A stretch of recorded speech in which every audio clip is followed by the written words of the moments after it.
Megan, first off, let me start with that I like the design, but, and that's the unfortunate part, is there's always that kind of but at times, is I think you can push that idea of contrast a little bit more. And not to get ahead of ourselves, but you may want to look at vibration, because one of the things, and this is part of why the examples are a little bit unfair, is that the designers making those complementary examples were aware, and you can tell that they were aware of vibration, and complements have the advantage of vibration.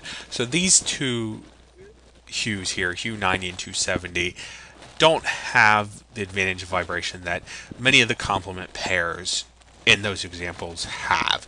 And that gave them a contrast advantage that your colors are just not having at this point. Now, that doesn't mean you can't have the contrast that those designs have with this design. And let me show you, because a real simple trick, and I think many people are going to like this, because this is usually, anytime you do complementary design, this really is the simplest thing you can do. It's Control I, you're just inverting your color, you're switching your complements and switching your values, and it's all it did is just switch things around. Your lights are now darks, your darks are now lights, and your complements are switched. Still the same design, nothing's really changed. A lot more contrast. I think you'll agree. I would be surprised if you didn't agree that there was more contrast in the design now. Things are definitely popping out much more dramatically. Your design, when we go back, a little softer. There's some areas that are kind of popping out, but I think it's you know possibly more feminine with some of these softer curves. Nothing wrong with that, but not having some of that punch that we expect with contrast. This is much more harsher. This is much more dramatic. This is really standing out and kind of coming at you.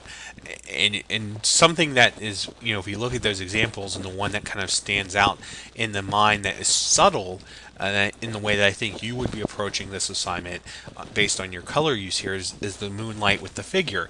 And that's kind of playing with that idea of positive and negative space. The moon is the light source in the top part, and that background is dark, playing with positive negative there. But when you go to the ground becomes lighter, and the figure's what dark. So they've switched it on you. It's very subtle. It's something that you kind of, it appears to be the way you're approaching the color here.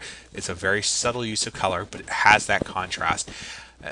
Part of where you have some more aggressive edges and why that inversion of color worked here is that you have some harder edges and you have these softer edges. So that contrast between shapes there is why that worked, I feel, fairly well in this case.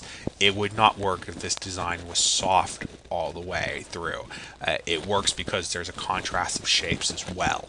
It needed that for harsher colors to be successful. I think you can continue to build off that a little bit.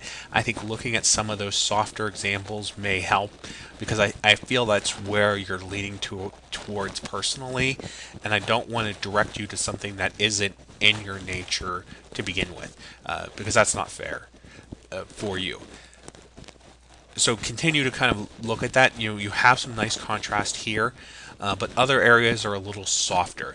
This is a softer transition. This is lighter, going a little bit lighter, and then getting darker. So you're easing us in this situation. Other areas, very nice contrast. I think you can pull a little more contrast out of this. I'd like to see you try, and if it doesn't work out, go ahead and just submit this version. But consider showing us the other version as well. Likewise here, one of the things I like is that you've used some different tones here to really expand how Hue 330 appears. That red magenta, you've really expanded it. But I think you could, again, pull out a little bit more contrast out of this design than what you have. You've got a lot of visual weight here, a lot of pull in the design in this center area. I think you can kind of open this up a little bit more with the contrast.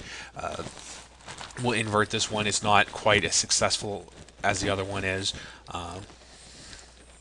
but it does show you some options of where this can go and how this weight can be distributed in the image. It definitely changes the composition of this image when you do that.